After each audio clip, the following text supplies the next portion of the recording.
Saya buka pelajaran di video ini. Assalamualaikum warahmatullahi wabarakatuh. Salam Om Swastiastu, Namo Buddhaya, salam kebajikan. Anak-anak apa kabar? Semoga kalian baik-baik saja, selalu dalam lindungan Allah SWT, Tuhan Yang Maha Esa. Hari ini bersama saya Bapak Iman Firmansyah Mahdi, SPDGR, di channel Mr. IM. Pada kesempatan ini atau di dalam video ini kita akan membahas materi pada fase F atau kelas 11 pada mata pelajaran pendidikan Pancasila, yang mana di video ini kita akan membahas bagian 4 unit 3 penyelesaian sengketa batas wilayah Blok Am Balat. Sebelum Pak Iman membahas materi ini lebih lanjut,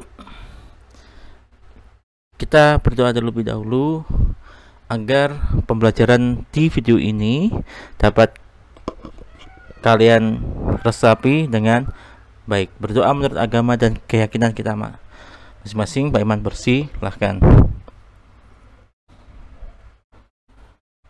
berdoa selesai. Seperti yang Pak Iman bilang, pada video ini kita akan membahas materi bagian 4 unit 3 penyelesaian sengketa batas wilayah Blok Am Balat. Tak lupa, Pak Iman selalu mengingatkan untuk menyiapkan alat tulisnya, bukunya, internetnya, agar kalian dapat dengan mudah mencatat poin-poin atau hal-hal penting pada video ini. Langsung saja, seperti yang kita lihat di dalam video ini, terdapat peta dari negara kita ya, yang ada di video ini. Kita bisa lihat bahwasanya ada Pulau Sumatera, Kalimantan, Pulau Jawa, Pulau Sulawesi, Pulau Irian, yang sebagai pulau besar di antara pulau-pulau yang lainnya yang ada di negara kita. Tentunya dilihat dari peta saja, ini negara kita negara yang luas. Artinya negara kita punya wilayah yang sangat luas, termasuk juga lautan, terpisah dengan lautan. Dari pulau-pulau ini tidak terbatas juga, ada pulau-pulau kecil, ada Pulau Madura yang kita kenal ya kan, ada yang Bangka, Pulau Bangka, Belitung yang ada di Sumatera, Kepulauan Mentawai dan lain sebagainya. Ini yang kita tidak bisa hitung satu persatu, sehingga negara kita adalah negara kepulauan. Tentunya negara kita Indonesia, negara kepulauan, ini merupakan negara yang sangat luas secara wilayah. Tentunya harapan kita dari negara kepulauan ini adalah tetap utuh. Jadi jangan sampai pulau-pulau yang kita miliki itu lepas begitu saja. Jangan sampai diklaim oleh negara lain, baik negara sekitar maupun negara yang jauh di sana. Diklaim, dijajah, jangan sampai. Itu harapan kita. Sehingga ini harus tetap utuh. Tentunya ini semua tidak mudah. Tidak mudah menjaga negara kita yang mempunyai keanekaragaman ini, ya kan, mempunyai kekayaan alam dengan potensi yang kita miliki. Ini tidak mudah, artinya negara kita perlu proses yang begitu cukup lama atau panjang. Indonesia yang notabene negara kepulauan bisa utuh, itu perlu proses nih, perlu proses yang sangat panjang, tidak mudah. Dari zaman negara kita masih dalam bentuk kerajaan sampai sekarang ini ya kan, di era modern ini tentunya perlu proses yang panjang agar pulau-pulau yang ada di negara kita ini utuh, tidak lepas begitu saja, perlu proses yang panjang. Tentunya ada 3 peristiwa besar mengapa bisa bersatu negara kita atau pulau-pulau yang kita miliki itu bisa bersatu tanpa lepas oleh negara lain, tentunya ada 3 peristiwa besar. Walaupun ada saja gerakan-gerakan yang ingin melepaskan dari negara kita, tetapi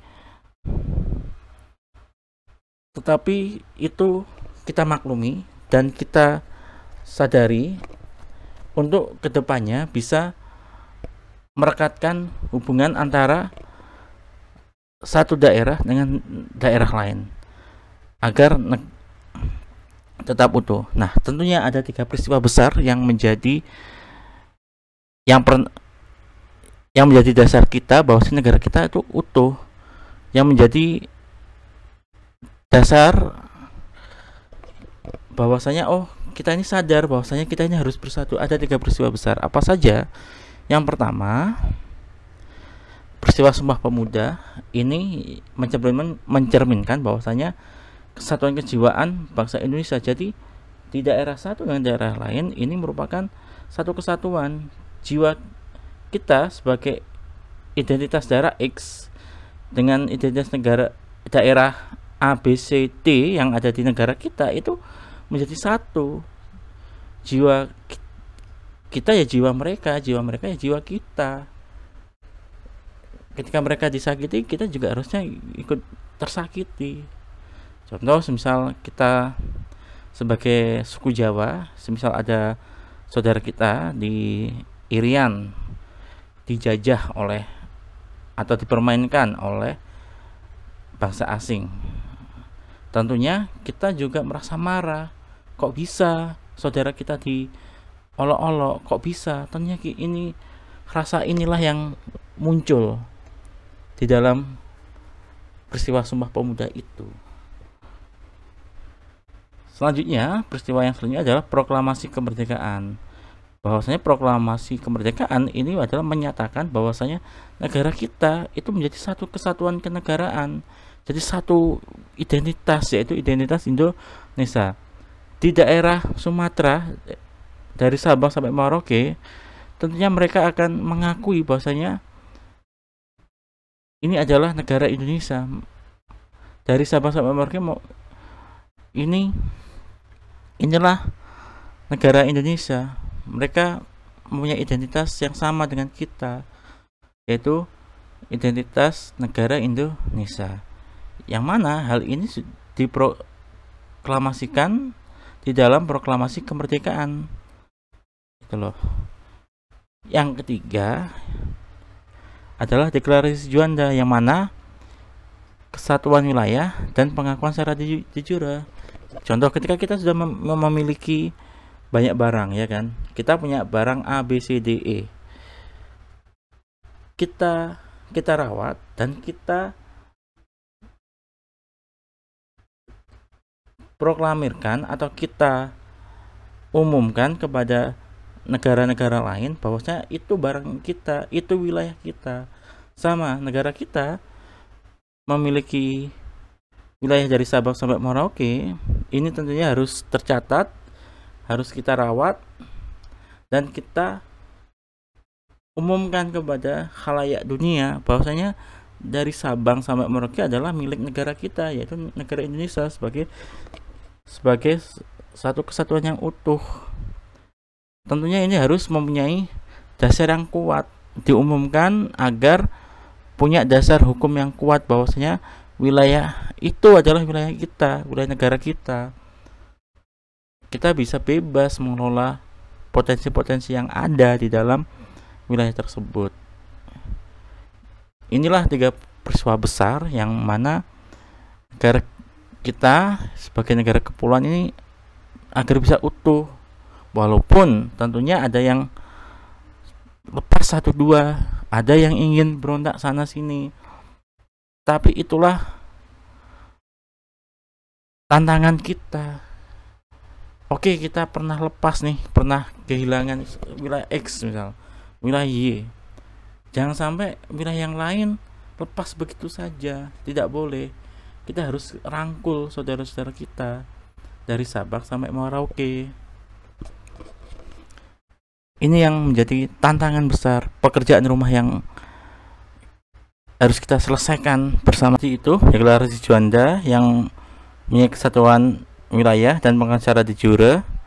Dari 3 peristiwa besar ini tentunya adalah dapat memperkukuh negara kita, negara Indonesia tercinta, sebagai negara yang merdeka, yang diakui oleh dunia.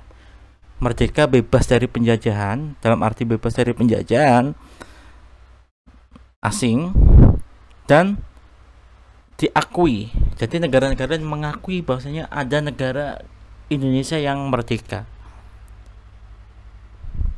Tentunya ketika ini sudah merdeka, negara kita sudah mencapai tujuan negara kita. Ini kita sebagai generasi penerus bangsa, kita hargai perjuangan pendahulu-pendahulu kita, pahlawan-pahlawan kita hargai itu semua. Dengan cara apa kita menghargai proses itu? Dengan cara pertama, kita harus bisa, atau pada poinnya adalah kita harus bisa menjaga dan merawat yang kita miliki. Yang ada di peta ini sebagai gambaran, ya kan? Kita harus menjaga dan merawat ini semua. Tujuannya apa? Tidak lain tidak bukan adalah agar tetap utuh. Walaupun ya itu tadi ya, namanya juga kita ini adalah sebagai bangsa besar. Banyak wilayah-wilayah lain atau daerah-daerah lain yang berbeda adat istiadat dengan kita sebagai representasi dari suku tertentu misalnya, kan? Kita harus merangkul ini semua. Kita harus kita jaga, kita rawat, baik potensi SDM-nya, sumber daya alam, maupun dari SDM-nya, sumber daya manusia. Harus kita jaga dan kita rawat. Ini adalah tantangan kita ke depannya, terlebih di era teknologi yang canggih ini.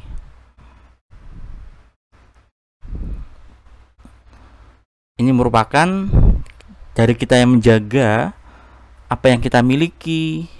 Ini merupakan faktor internal yang dimiliki oleh negara kita, negara Indonesia. Selanjutnya, ketika kita sudah merawat itu tadi, merawat apa yang kita miliki, negara tentunya juga harus bisa berhubungan dengan negara-negara lain. Ini tidak terpisahkan. Jadi ketika ada faktor internal, tentunya ada faktor eksternal. Faktor eksternalnya ya kita harus bisa berhubungan dengan negara-negara lain. Kita tidak boleh diam, kita tidak boleh apatis sebagai identitas sebagai negara. Kita juga harus melakukan komunikasi, melakukan hubungan dengan negara-negara lain. Ini merupakan faktor eksternal yang harus kita lakukan sebagai suatu negara. Sebagai contoh, negara kita, negara Indonesia yang mempunyai latar belakang kepulauan yang Pak Iman sebutkan tadi, ini kita harus bisa menjaganya secara internal, ya.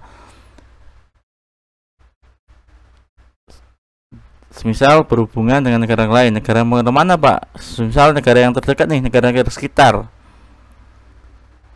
Ini harus kita bisa berhubungan dengan negara lain. Sebagai contoh negara sekitar. Seperti apa Pak negara sekitar? Contoh yang paling dekat dengan kita adalah negara Malaysia. Nah, ketika negara kita Indonesia berhubungan dengan negara-negara lain, yang mana negara kita punya latar belakang kepulauan itu tadi, ini tentunya akan menjadi rawan konflik. Potensi rawan konflik ini sangat besar. Terlebih kita acuh, kita cuek, kita tidak bisa merangkul saudara-saudara kita yang ada di berbagai daerah. Kita tidak bisa menggali atau menjaga potensi-potensi sumber daya alam yang kita miliki. Kita lalai, ini tentunya akan menjadi rawan konflik yang sangat besar. ada kejadian besar, ya kan? Kita sebagai manusia ya kita maklumi bahwasanya tidak mudah menjaga ini semua. Ketika sudah lepas, kita sudah berusaha untuk menjaganya, ya mau bagaimana lagi? Nah, kita sebagai manusia tidak lepas dari kesalahan. Ada peristiwa besar tuh, ya kan? Di dalam ranah konflik ini, yaitu sengketa wilayah. Nah, negara kita alami dalam sengketa wilayah ini adalah ini kasusnya Blok Ambalat. Ini saya sebagai WNI, sebagai warga negara Indonesia sangat disayangkan. Mengapa bisa lepas begitu saja? Ini yang kita sayangkan. Semoga dengan ini bisa menjadi pelajaran bagi kita ke depannya untuk bisa menjaga wilayah-wilayah yang lain, menjaga potensi-potensi yang kita miliki. Begitu. Sangat disayangkan. Kalau kita lihat di peta, jika kita lihat di peta, kasus Blok Ambalat ini ada di ini anak-anak, Kalimantan dan Malaysia, daerah Sabah. Jadi ada perbatasan di sana. Kita lalai di situ. Tugas kalian nanti ya adalah mengidentifikasi dan mencari solusi dari kasus ini. Nanti Pak Iman akan jelaskan lebih lanjut di tampilan PowerPoint selanjutnya. Secara peta bisa dilihat ini. Ini luar biasa ini. Kasus yang sangat menurut saya sangat disayangkan.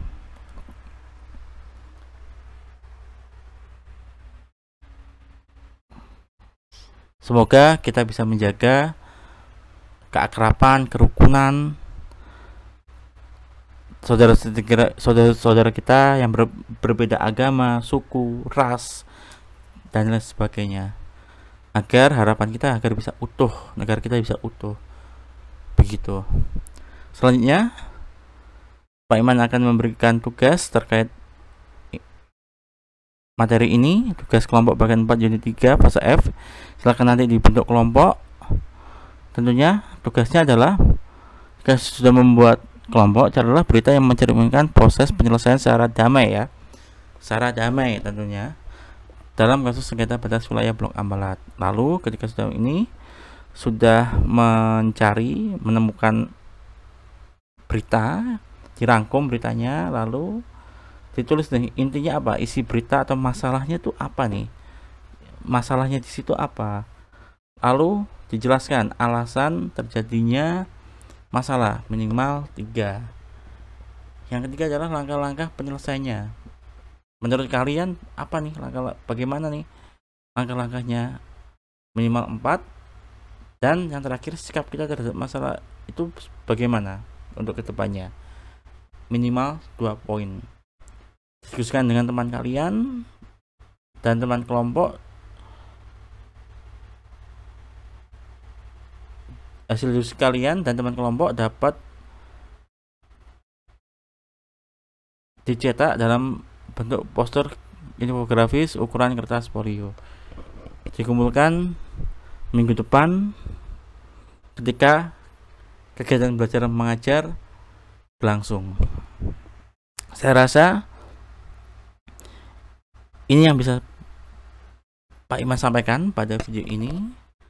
Tentunya saran Pak Iman, kalian harus mampu belajar dengan baik, harus bisa bersikap dengan baik, berkarakter yang baik sesuai dengan nilai-nilai Pancasila, hormat kepada orang tua dan guru, beribadah sesuai dengan keyakinan kalian.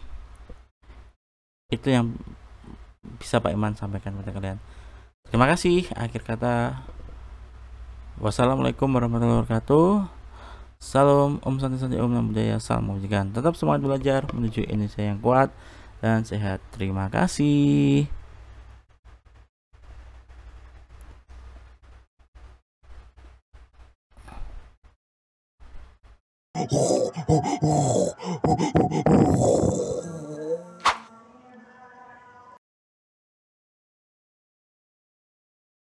Mystery M to educate people.